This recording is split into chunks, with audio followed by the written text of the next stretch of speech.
Thoroughbred Racing Association and ESPN.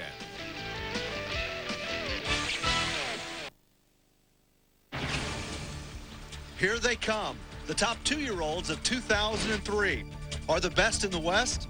And Perfect Moon's in front from Capitano. Perfect Moon's going to take the best pal. Perfect Moon wins it. Or here in the East at Belmont Park.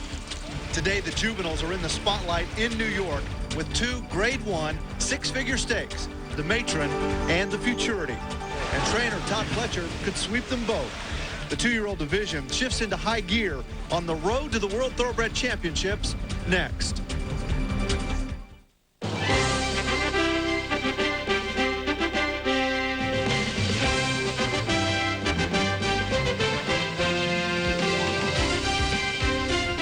The road to the World Thoroughbred Championships. Powered by Dodge. Welcome to the Fall Championship meeting at historic Belmont Park, the latest stop on the road to the World Thoroughbred Championships. This track first opened back in 1905. The 2003 Fall meet, 38 racing days, 14 Grade 1 races, 41 stakes with total prize money there about $10.5 million. We will have 2 of those Grade 1 races today, including the Futurity and the Matron. We'll also have coverage of the Del Mar Futurity from beautiful Del Mar and the running yesterday at the Kentucky Cup Classic. Great race there. As you can tell, the track there looks a little bit wet. Showers just before we came on the air, but it is still listed as fast. Weather could be a little bit of a factor today. Glad you're with us. Jeff Metters along with Randy Moss. And let's just talk a little bit about the history that you have with the Futurity and the Matron. If you put it all together, it's like 211 years. Well, you know me. I could eat up the first 15 minutes of our show just rambling about the history of these races. 4 Triple Crown winners have actually lost the Futurity Stakes. But as I'm often reminded, this is not the History Channel. Focus on this year's races. And of the races we're going to see today, I'm the most interested in the 2-year-old colts because the juvenile division so far is totally wide open. No one has really stepped up to take control of it. So the Futurity Stakes today could be, maybe, one of those races in which someone can really leap to the forefront. That's what makes it so interesting. Bessemer Trust Juvenile Division. Let's take a look at those colts that will run for history today. Now we're in a 1-turn mile in the Futurity, and the logical favorite is the Saratoga Special winner, Cuvée. He's 7-5 in the program. But among his rivals, shipping over from Ireland, Aidan O'Brien has sent Tumble Brutus, an improving colt. And Sheikh Mohammed, the rival, has a horse in there, Flushing Meadows from the rail, expected to set the pace. Also very interesting as we kind of touch on the highlights here.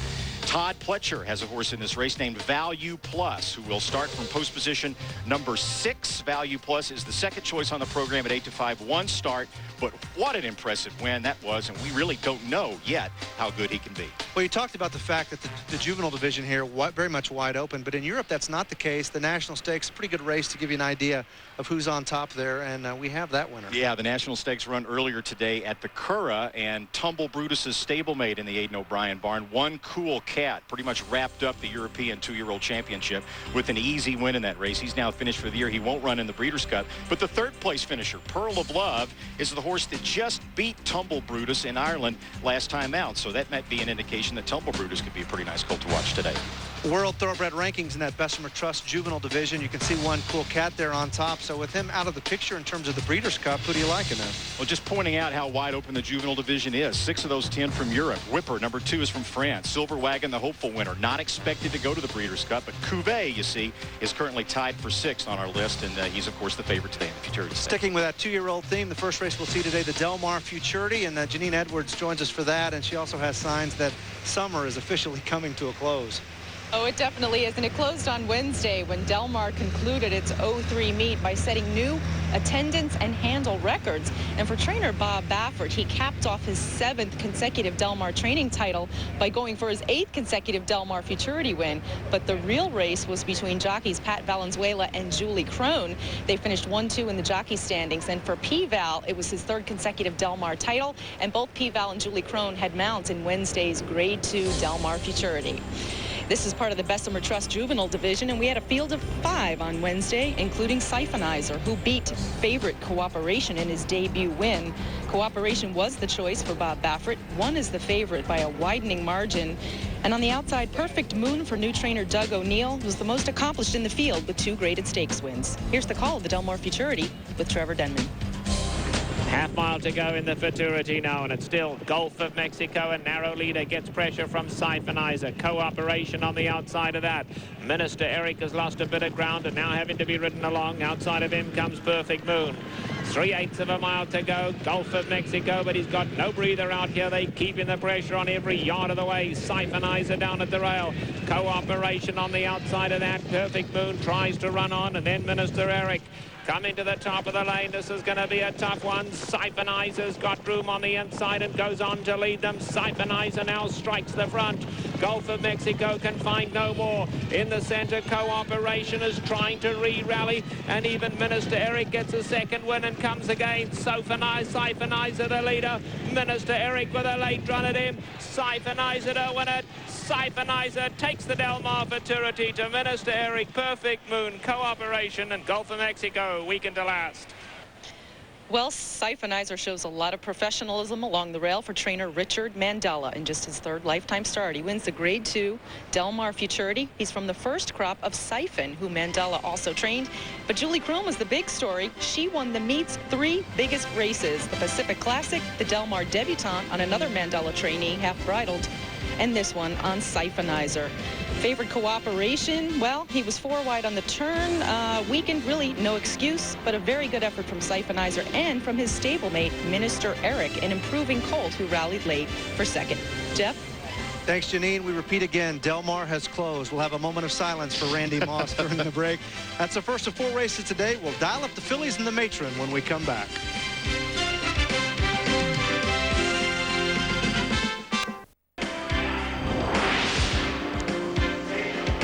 Nice view from inside here at Belmont Park, where it is definitely warm and dry. No rain right now, but it's kind of a muggy afternoon here in the New York City area. And the horses are making their way to the track now, leaving the paddock as we get set for the Futurity, which kind of leads us right to silver memories about a horse whose place in thoroughbred racing is pretty secure. The immortal Secretariat, 1973 Triple Crown winner, the subject of our silver memories presented by Long John Silvers. It's been well established in history that Secretariat lost his first race. Then he won 4 in a row, including the Sanford and the Hopeful at Saratoga, which brought him to Belmont for the 72 Futurity Stakes. Along the inside, Swift Courier second. There goes Secretariat with a rush on the outside, getting the lead.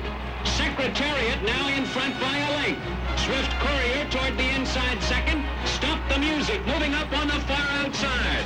70 yards from the finish. It's Secretariat in front. Stop the music second.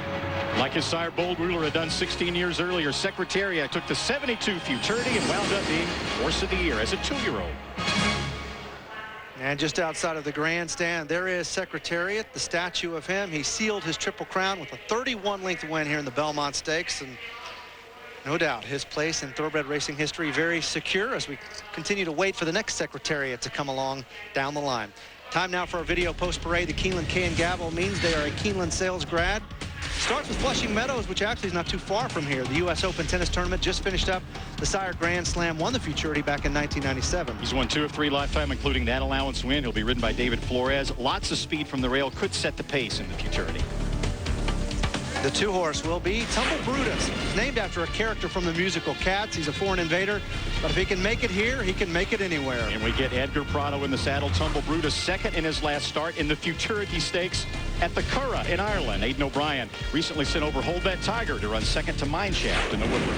Cuvée has already won 3 of 4 and $240,000. His 3 wins are by a total of 21 lengths. And in that one, the Saratoga Special, he splashed home a 7.5 length winner. You see, he's got plenty of white there, Cuvée does. His pedigree goes more towards sprinting, though, and now he's trying to stretch to a mile. El Prado Rob is a $70,000 Keeneland sales grad. His trainer, Nick Zito, won this race back in 1991. With a horse called Agincourt at odds of 19-1. Zito was also second 4 years ago at 30-1 with Greenwood Lake. Right now, El Prado Rob 28-1 with Javier Castellano aboard. Value Plus was not a discount at the sale. He sold at Keeneland for $1.1 million.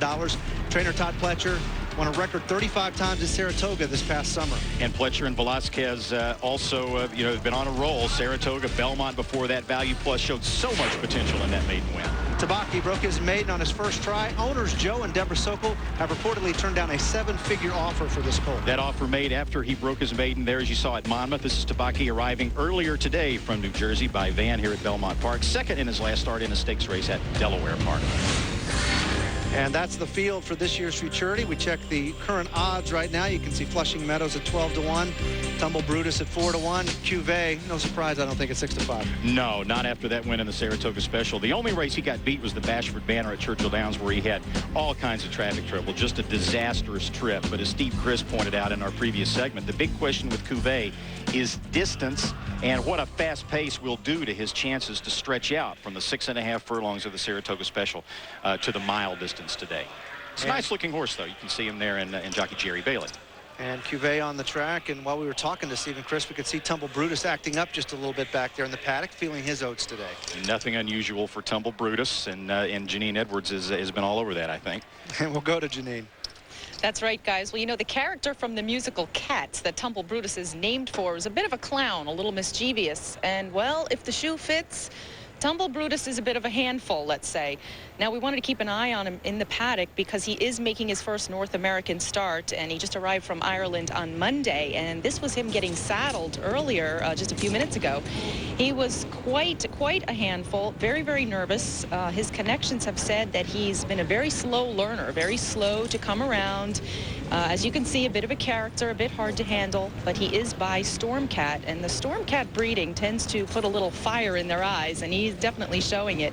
Now, he has been a little goofy training, and there's number one. You can see Flushing Meadows was also kicking up his heels. But Tumble Brutus has been a little bit of on edge training in the morning, so we are definitely wanting to keep an eye on him today out on the racetrack because he was a bit sweaty. But there is Edgar Prado on board Tumble Brutus, and Edgar, of course, won the Futurity last year on YYY, and if he could pull it off again this year, he will be the first rider to win back-to-back editions of the Futurity since Ron Turcotte pulled it off in 71, 72 on those famous stablemates Riva Ridge and Secretariat. Jeff? Well, you saw Edgar Prado just a second ago use his whip as a squeegee to wipe the sweat off of Tumble Brutus's neck. It is not a particularly warm day here at Belmont Park, so that's obviously not a positive sign, but as Janine detailed the history of Tumble Brutus, it's certainly not that unusual. And I'm the exact opposite. When I come in from Europe, I am not frisky. I'm looking for a place to lay down. He's also a full brother to Giants Causeway, who made a pretty big splash a couple of years ago in the Classic. In the Breeders' Cup Classic, Giants Causeway in the dark blue silks, the same silks that Tumble Brutus runs in today. That is the Giants Causeway on the outside, and Tis Now, of course, the two-time Breeders' Cup Classic winner there on the inside. What a race Giants Causeway ran. He took Tis Now all the way to the wire. It looked like he was going to win it at one point, but Tis Now wound up defeating Giants Causeway in that race by about a neck. But if Tumble Brutus has inherited any of his full brother's ability, then it could be a fun ride for Mr. Tabor. And there is Tumble Brutus. Also Value Plus in here. We talked about Todd Pletcher just won the Matron, trying to notch another 2-year-old win here in the Futurity with this colt. You see, he's got some size. He's a pretty leggy gray son of Unbridled Song, and incidentally, Unbridled Song was also the sire of Marley Bone that Pletcher saddled to win the Matron, so maybe he can do it with another son of Unbridled Song. Right now he is at 2-1 second choice behind Cuvée. Pletcher has been really impressed with the way that Value Plus has been training, and as he lengthens Value Plus's workouts, the horse has been finishing stronger and stronger, which would indicate to him that maybe the added distance today won't be that much of a problem. Debuted as an 8-length winner at Saratoga, an 87 buyer on that day. And he was no secret. I don't exactly have my finger on the pulse of all the hot tips at Saratoga, but even I heard about Value Plus on the backside, and he wound up being a 1-2 favorite in his career debut. You see a lot of those hyped horses go up in flames, but not Value Plus. Drew away to win and looked very good, despite stumbling a little bit leaving starting gate.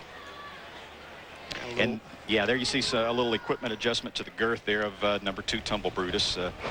Maybe all that jumping around in the paddock when they were trying to get him saddled, it was they didn't get the girth on quite tightly enough, and you see still a bit of a handful behind the gate. It's probably a good thing that Prado was off. They can adjust it a little bit more easily with him watching from the sidelines, I would think. Yep. Edgar not wasting any time getting off there. He did stick the dismount, by the way. Flying dismount by Edgar Prado, definitely. Let's talk about the pace. How do you see this race unfolding?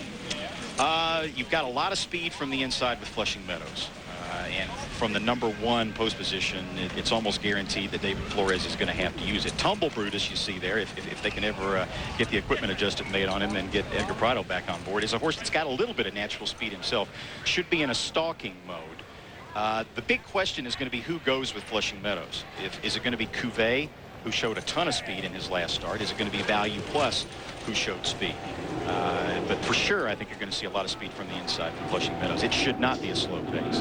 There should be some pretty quick fractions in here. Tumble Brutus being absolutely no hurry to make it into the gate. In fact, the assistant trainer there is with Janine. Yeah, he's actually just walking this way. Don Connemore, I was asking him if this behavior from Tumble Brutus is typical for him. How bad does he usually act? I know we had a little trouble with him before his first race. He's all right, actually. He's all right. It's just everything's new here. Now, what about the saddling situation here? They had to, I guess they had to retighten the girth. Is that because you guys had such a hard time getting the saddle on in the first place?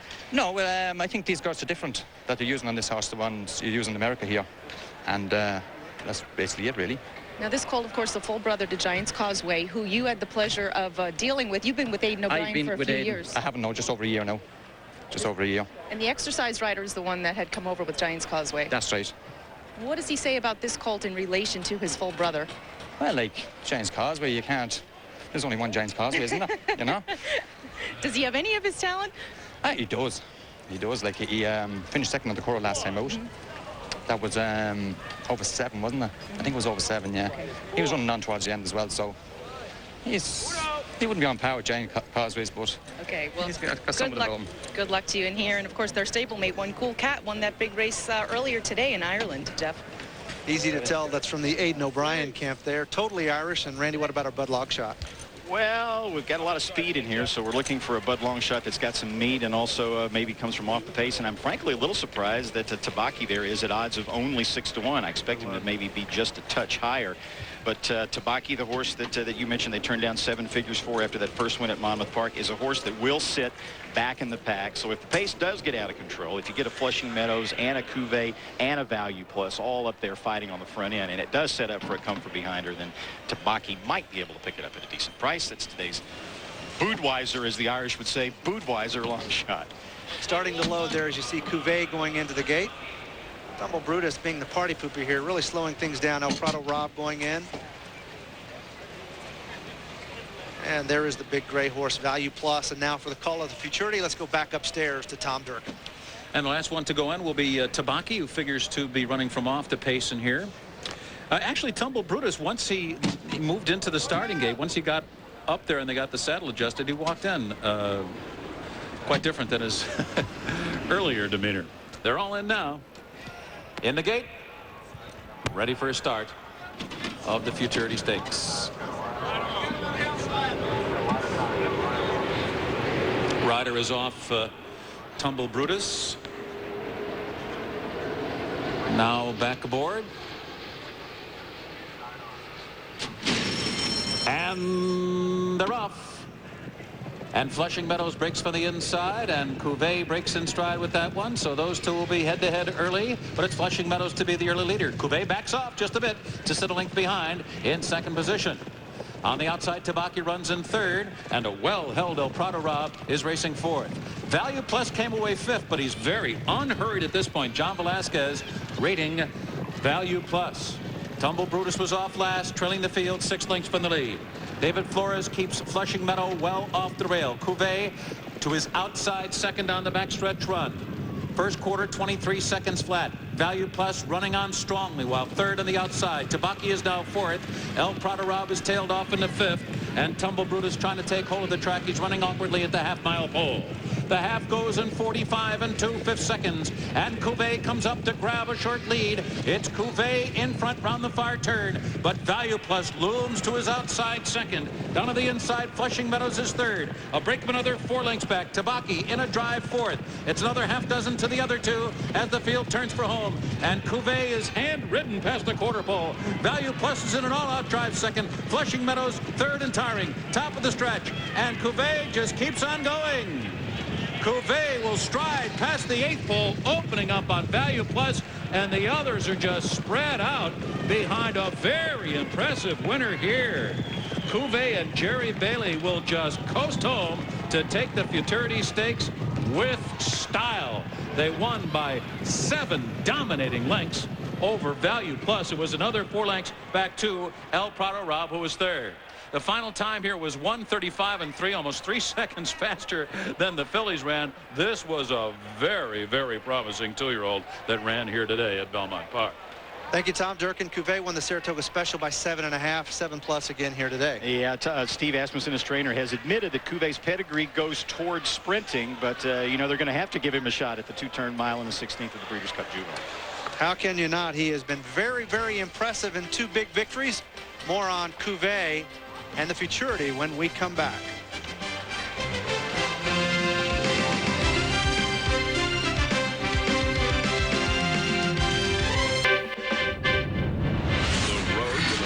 Thoroughbred Championships. Powered by Dodge.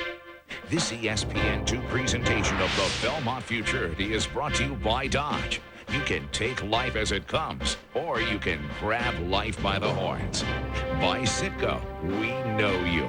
By Oak Tree Racing Association, Breeders' Cup Preview Day is Sunday, September 28th. By Budweiser, the best things in life are the things that are true. Budweiser. By Long John Silver's, boatloads of seafood are back. Aquabase.com, your official online source for racing information from entries to results and everything in between. Aquabase.com is a service of Aquabase Company, the thoroughbred industry's official database. Third Futurity Stakes win for jockey Jerry Bailey. He won it in 1982 with Copeland, in 1990 with Eastern Echo, and now in 2003 with Cuvée. Cuvée has now won 4 of 5 and some $360,000. He has got an excellent pedigree on the female side. He's a son of Carson City, who was a stallion by Mr. Prospector that leans a little more towards speed, co-owned by Ron Winchell, the son of the late Vern Winchell, and Spendthrift Farm, who brought a half interest in Cuvée just in late July. And there are the results. Cuvée getting the win, Value Plus. Todd Pletcher running in 2nd place there. El Prado Rob, Nick Zito's horse, actually hitting the board there, finishing in 3rd place. How about that? Value Plus, as you might have seen, was expected to show some speed, but pretty much missed the break. He was last out of the starting gate and rushed up on the turn into a very fast quarter mile, but the way Cuvée ran, it's doubtful the Value Plus would have beaten Cuvée today anyway. Let's go to the winner's circle. Well, jockey Jerry Bailey gets the win on Cuvée, and there might have been some pre-race questions about distance capabilities. Have those questions been answered today? Well, for a mile at least. You know, every step they ask him to take larger, he seems to take even better. What did he do right today? Well, actually, he rated fairly well for a speed horse off another speed horse, then relaxed when he made the lead on his own, and that enabled him to have enough left to finish off the competitors through the stretch. Is he more gutsy or more talented at this point? Well, he's very talented, but he's got a lot of heart. He doesn't make any mistakes, and that'll get him a little further as he goes on. All right, congratulations, Thanks. Jerry Bailey. He's still young, but like fine wine, Cuvée just keeps getting better and better, as we see here, and perhaps, guys, he will give trainer Steve Asmussen his first Breeders' Cup starter. We'll have to wait till next month to find out. In fact, Cuvée is a blend of different grapes that make up a specific wine. And your final thoughts on the 2-year-olds we saw today? Well, I think we saw Tumble Brutus ad nauseum before the race. You know, those Americans just don't know how to put on a saddle, I guess. They probably should have just left the saddle off, and it would have been a better outcome. Tumble Brutus finishing dead last. But Cuvée, certainly a mile and a 16th, I think, is going to be perhaps a bit of a problem with his speed. Those Breeders' Cup Juvenile races often a pretty quick pace, but he's certainly done nothing wrong so far. 1 loss in his career out of 5. All right. Now let's back up to yesterday here at Belmont Park. We're going to start with the Ruffian as the ladies go here. Grade 1. And this is Wild Spirit and You, both trained by Bobby Frankel, finishing 1-2. Very impressive. 110 buyer for Wild Spirit yesterday in the Ruffian, but she is not guaranteed to run in the Breeders' Cup Distaff because she's not a Breeders' Cup nominee. It would take $400 grand to get her in. Belmont Breeders' Cup, or actually the Kentucky Cup Classic from yesterday, and a couple of big horses in this one. Perfect Drift on the outside, Congaree on the inside. Perfect Drift wins comfortably. Pat Day, a hand ride, but trainer Murray Johnson says, believe it or not, that Perfect Drift is not going to the Breeders' Cup Classic. And that is very hard to believe. All right, the next show for us, we'll head on out to Oak Tree, the Oak Tree meeting at Santa Anita, the Ladies' Secret. Azeri scheduled to go. You will not want to miss that race. It's a couple of weeks away. Thanks for joining us. For Randy Moss and Janine Edwards, I'm Jeff Metters. Drag racing coming up next. And as always, this has been a presentation of ESPN, the worldwide leader in sports. For more, go to ESPN.com.